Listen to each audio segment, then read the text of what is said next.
Hey, this is Jeremy and Zan, and you're watching the Lotus Boxers.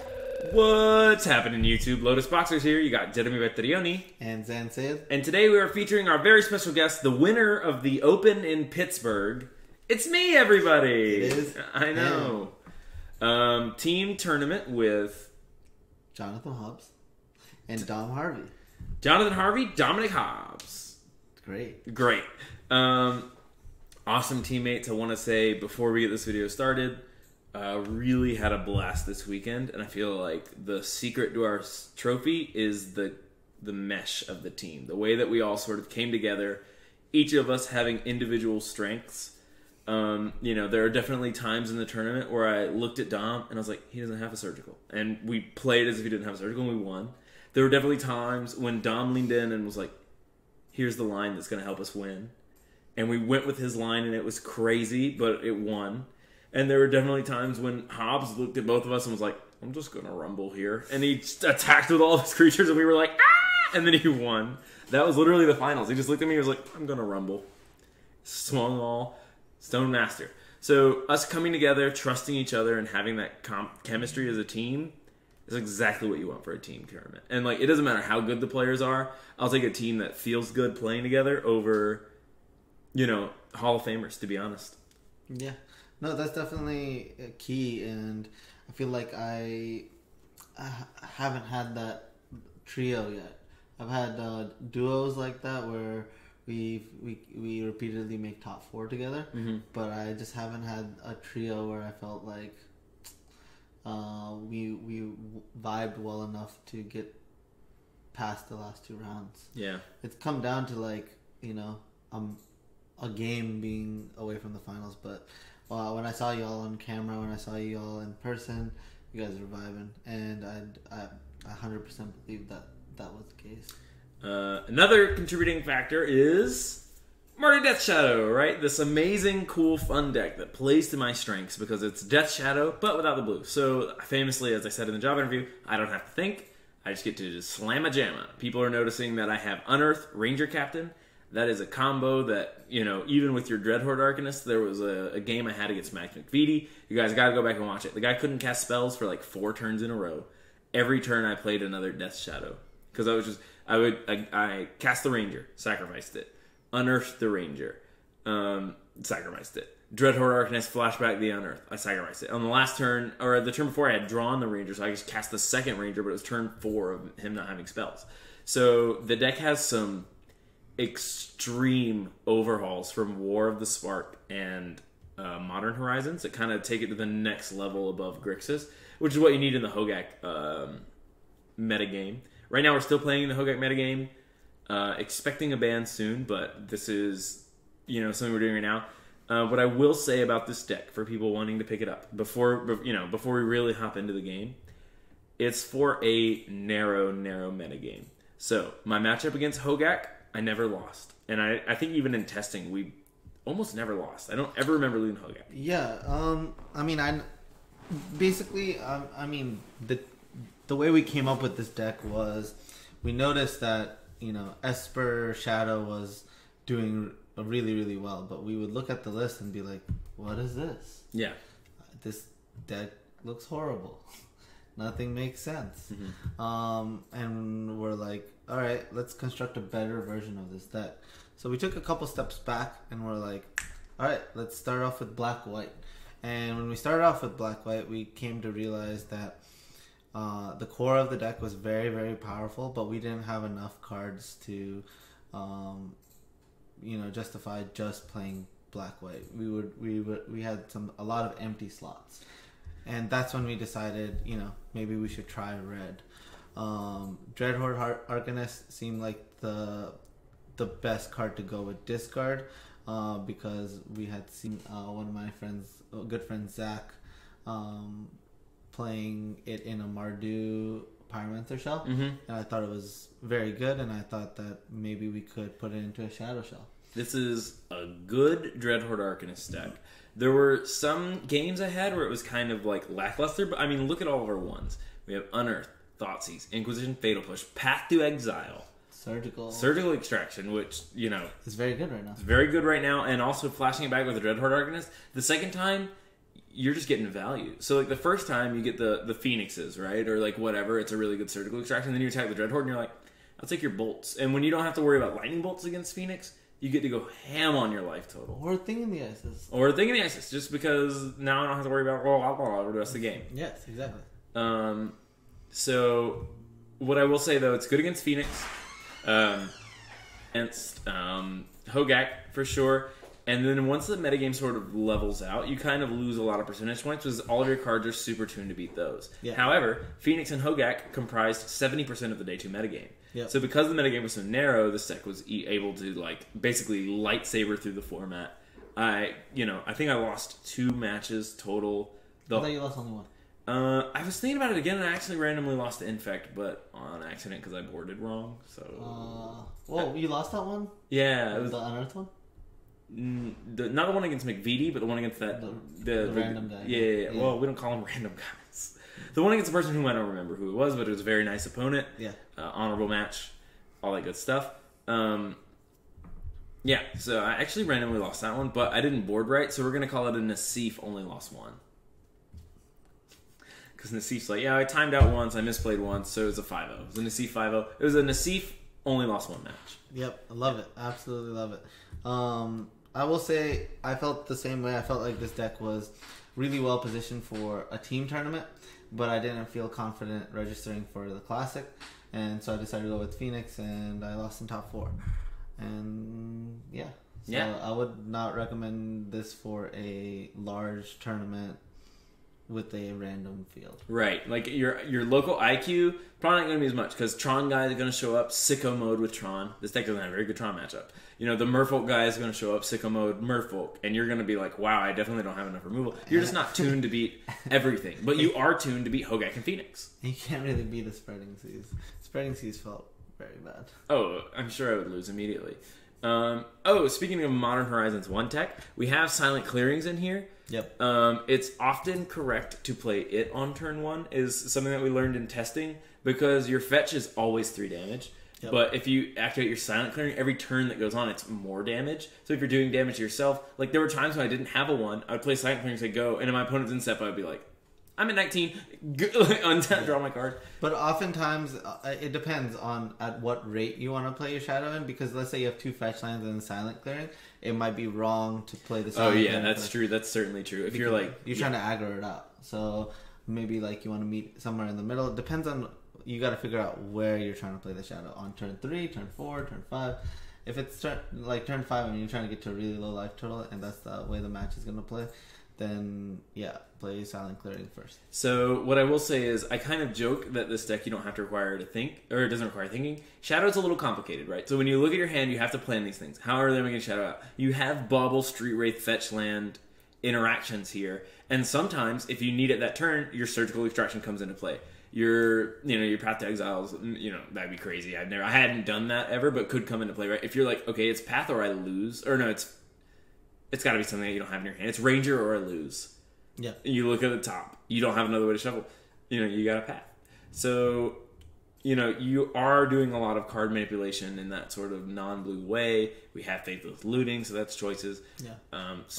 Or you go Mishra's Bauble, look at the top of their library, and decide if you would rather Path or Fatal Push. So I definitely had a play where I bobbled them, saw Aria of Flame on top, and I knew that in their hand they had instant speed cantrip, but they were tapped out, so I just pathed their thing in the ice. Yep.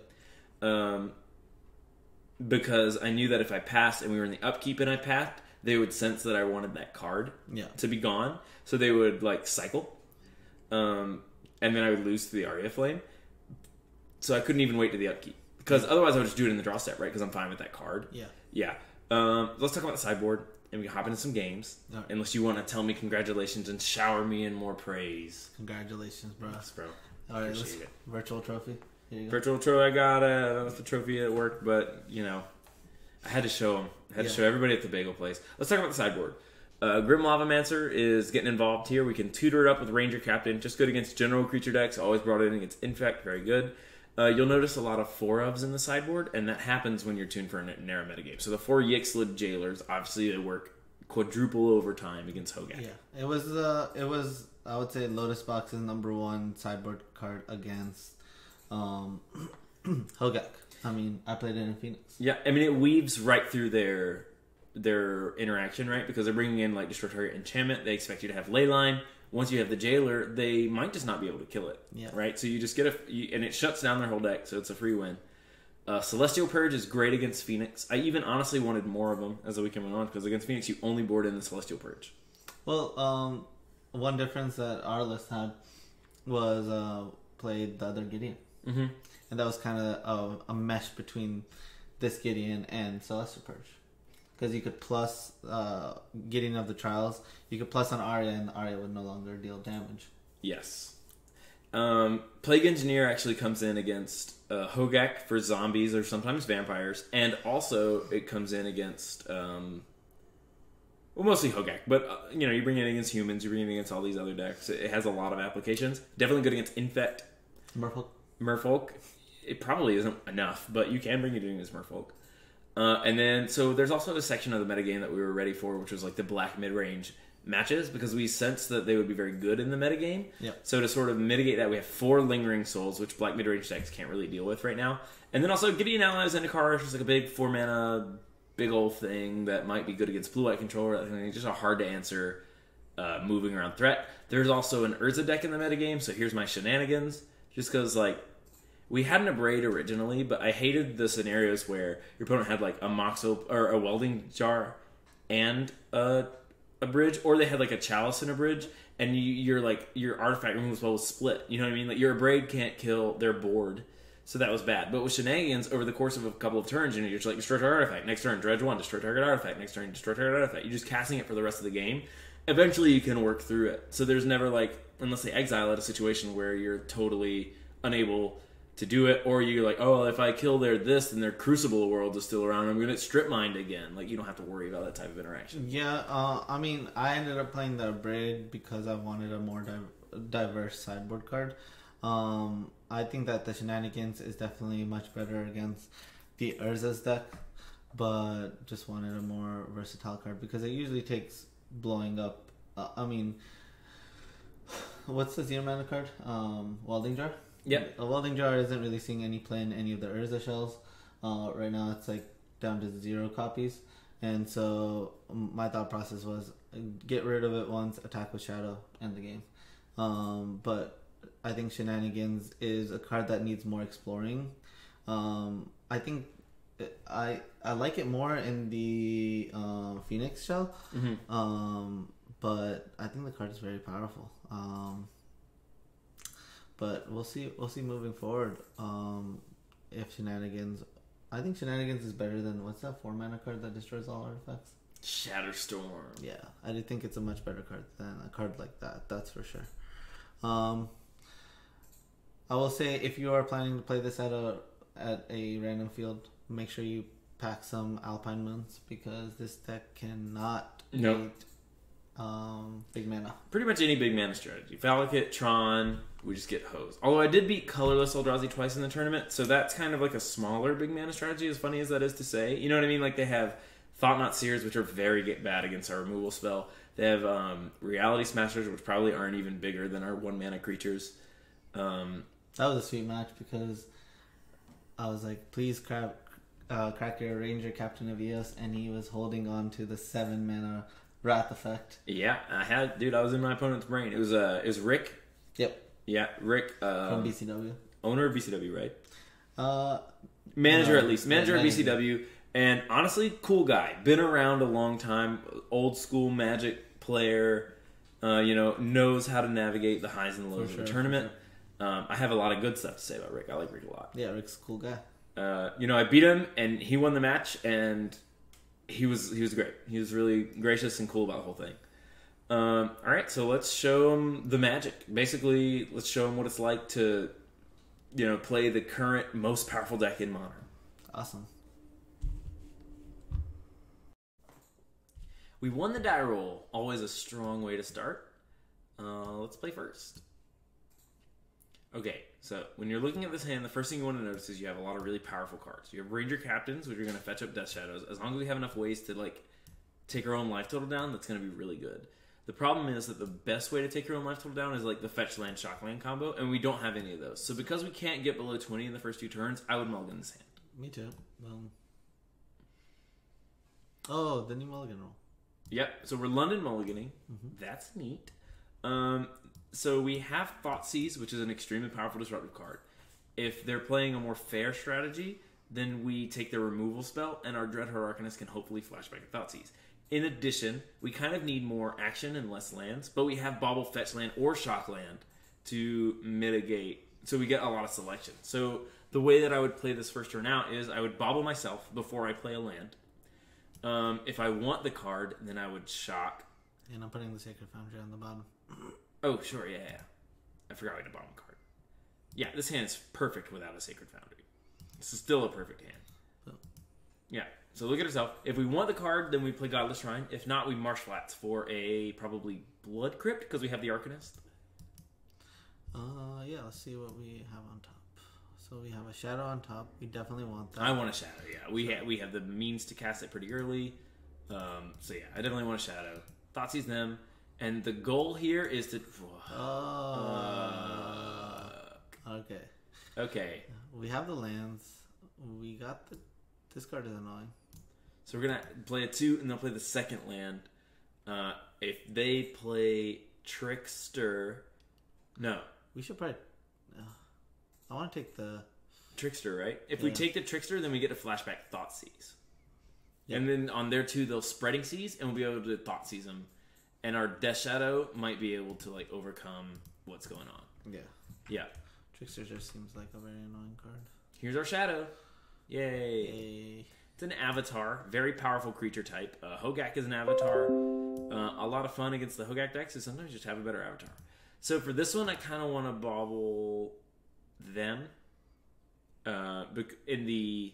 in their instep, because we're going to be flashing back Thoughtseize if everything goes according to plan. So here I want to get Blood Crypt and Dreadhorde Arcanist. Yeah. Yep. With the Arid Mesa. Marsh Flats is our best fetch land, so we use it last most of the time. Yep, of course. Death Shadow is so fun because you basically have a, like... What did they have with their Bauble? This guy. Oh, okay. Harbinger of the Tides. Great. Yep, they do. Number 3. I'll get the Crypt. Yep. We got it.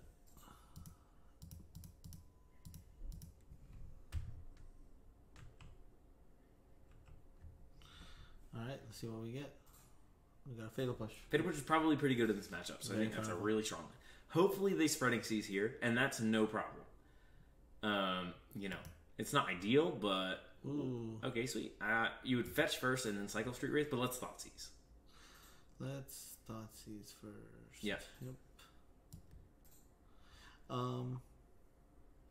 I kind of want to cycle Street Wraith first. The reason being because if we hit an Inquisition, I would rather flash that back. Okay. Sure. So let's go get ourselves a... It's probably Godless Shrine.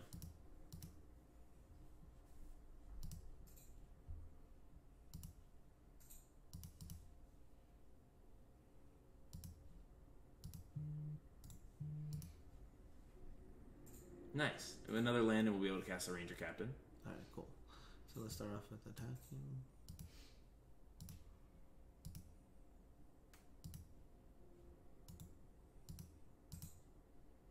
So anything that sort of... Oh, wow. All 4. Mm-hmm.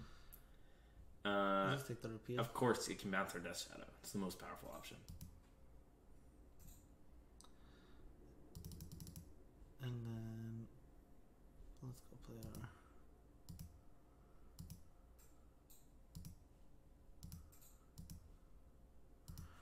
Shadow and pass. This is gonna be a line of very annoying turns. Mm-hmm. Should we hold our Fatal Push or... I want to use it now so we can get him for 7. Yeah. Start putting him to the test. And then he has to just like bounce it for no... Like basically no value.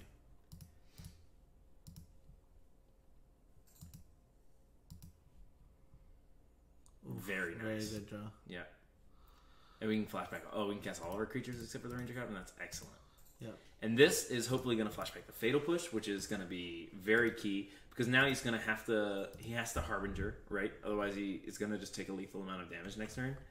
And if he Harbingers our Death Shadow, then the Arcanist nothing stops it from just fatal pushing this Harbinger, so he can't ever get like ahead. Basically, I'm a little worried. I would never cycle this game. I just don't think we need it. First of all, so here it's attack with both and flashback fatal push. But if we hit a fetch land or a Thoughtseize, we just win. Oh, yeah, I'll definitely do it then. Alright, we win. Yay!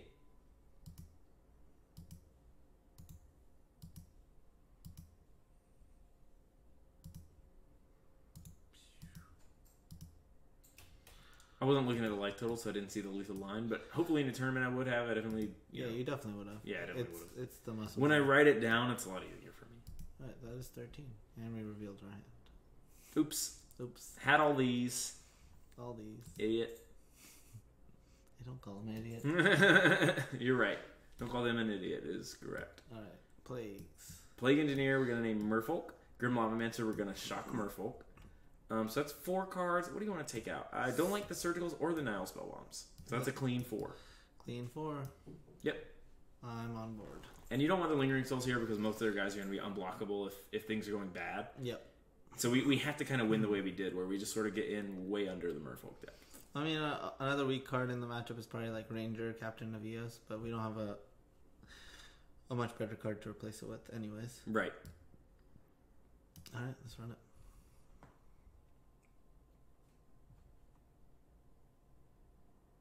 Oh, this is notable. A lot of people, they board for Aether Vial. Don't ever do that. Don't do that. Just don't. Thoughts about this hand? I like it. We have a Fatal Push, which is really strong. Yeah. We could have the land composition of Silent Clearing Bloodstained Mire, which means on their turn 2, they can't Spreading Seas anything. So we lead with Bloodstained Mire, just say go. They play their second land, and then they have to pass, and they can never Spreading Seas on 2. So that's really good. And if we, obviously, our 3s are bangers, so if we draw another land, and we're on the draw, then we're in business. I'm not too happy about this hand. I think Ranger-Captain is not that great of a card in the matchup, and then Unearth is a very bad card in the matchup. So I'm not particularly happy with it, but I don't think we can mulligan based on the fact that we have Fatal Push and Plague Engineer and 2 lands. Right. And if we draw Fatal Push in our first draw, then the Ranger-Captains and the Unearth get really good. If we draw another land? Yeah, Faithless. Oh, you said Faithless. Yeah. Yep. Faithless would be... Right, because we just get to discard to both the Rangers, Unearth one of them, and never mind. I forget I said anything. That was the draw. Yeah, that was a good one. So this is a great place where we would probably start off with the Silent Clearing. Because we're going to be taking more damage this way. Our opponent only has 4 cards, so this Inquisition is going to be great. It's be broken. I'm really looking to take Spreading Seas. Hate to say it. I'll take a lot of this. I'll take anything. Whoa. You'll just take any of these cards. Anything. I don't care about any of these cards. Yeah. Let's just take a Lord. Yeah, that way our Fatal Push is good later. Yeah, and this way our opponent is going to be forced to be cracking the relics. Well, the relics don't do anything against us, really. We really only have Arcanist for graveyards, interaction, synergy. Without an Arcanist in our hand, the graveyard is irrelevant. We don't have Gurmag, so... Yeah, but it felt like a very common theme for... Oh, this is fun. We get to have a fun little main phase. Alright. I love these. So we'll take a look at the top of our library. We want another land, interestingly. It's not the worst. We can always just cycle this as well. Alright, our opponent doesn't want us to have a Bauble. What did we have in there? Shadow. Shadow is not the best right now. It's really not. We can tutor for shadows. I would fetch. We should fetch. Yeah. Okay. And get red white, or I think it's black-white. You think it's black-white? Yeah. We don't have any red cards, and if we draw another land, we'll be able to get a red then. But we need to secure double white, and we don't want to be easily disrupted by any Spreading Seas that they happen to draw. So yeah, I just want to say go and pick up a card. And probably cycle this on Earth. Probably. Depends on what they end up doing. Goodbye, Bloodstained Mire. Yep, bye. They got it. They're doing so much work. I'm surprised they didn't cycle. See, like, we always have red. I mean, oh wow. Oh, they drew another relic. Alright, let's cycle. Unearth is very powerful. Well, you know, you're joking, but it is kind of nice that your situational card has cycling. Yep, I agree.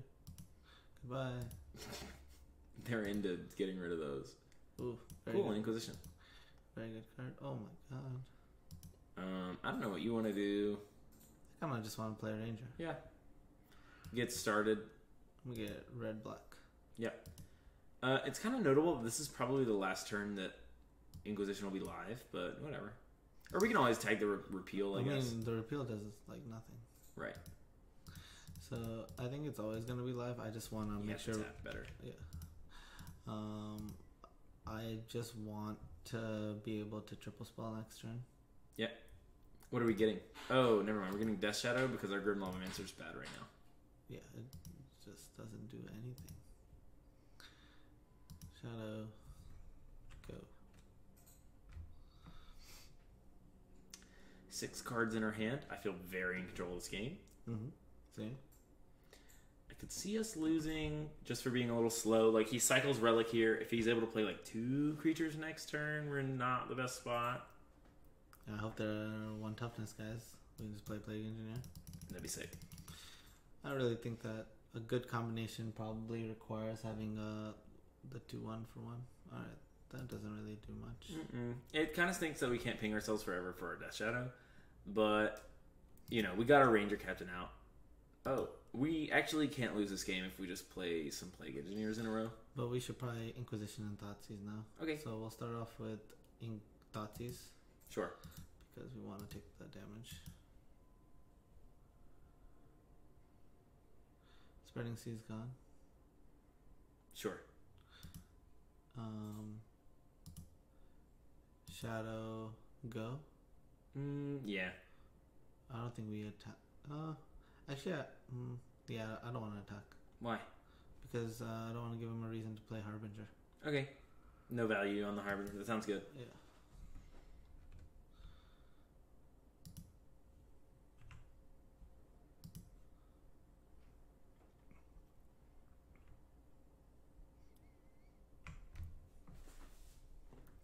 Because us picking up Ranger-Captain is actually kind of annoying.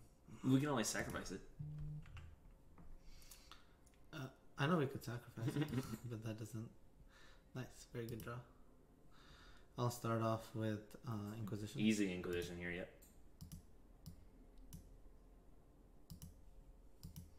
Want to be taking that damage. Ooh. That's fine. In response Inquisition? I don't love that. Oh, I guess they couldn't repeal it otherwise. Bye, Harbinger. And I think we start on our train of... Plague Engineers now. Yep. Because I just want to make sure we are... Ooh, now I do want to attack. What? Oh yeah, I do too. You're right.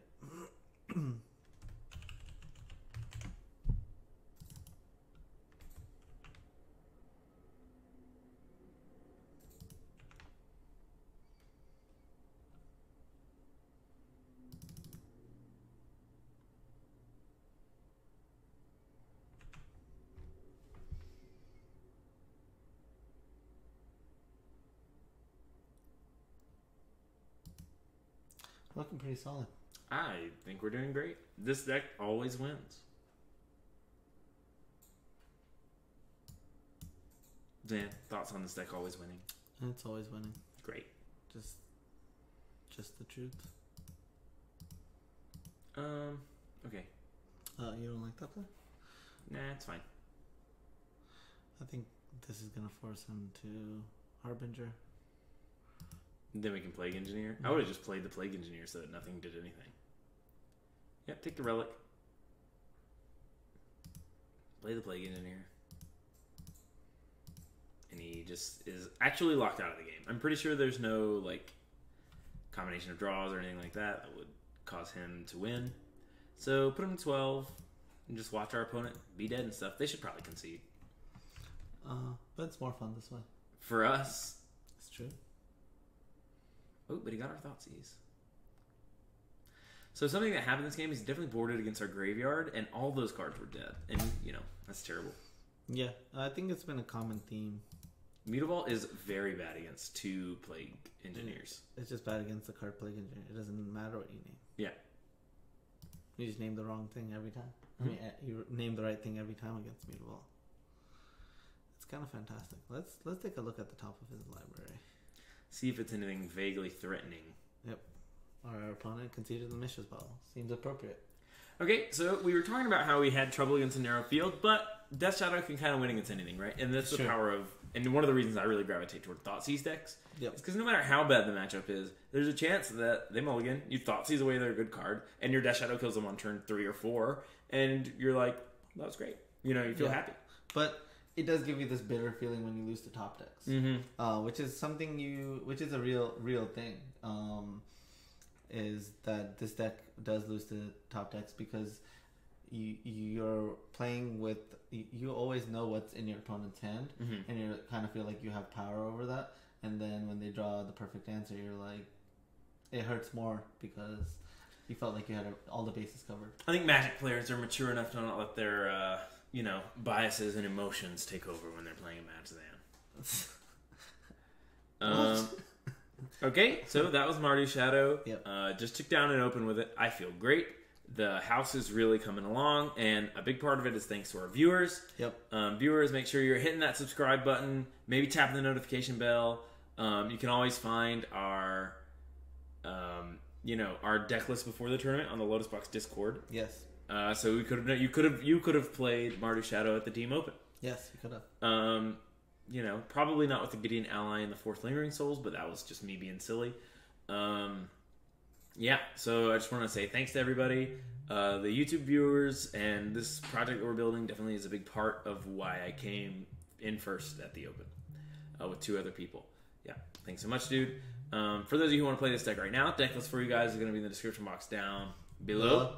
And as far as I'm concerned, I can see you next time. See ya. Lotus Box, now powered by Coreboard Live, is proud to introduce you to all of its sponsors: Introspective, Red-Handed Art, and MTGO Traders. Use the code LotusBoxPayPal to get 8% off singles for orders over $5, and links to all of these sponsors are in the description box down below.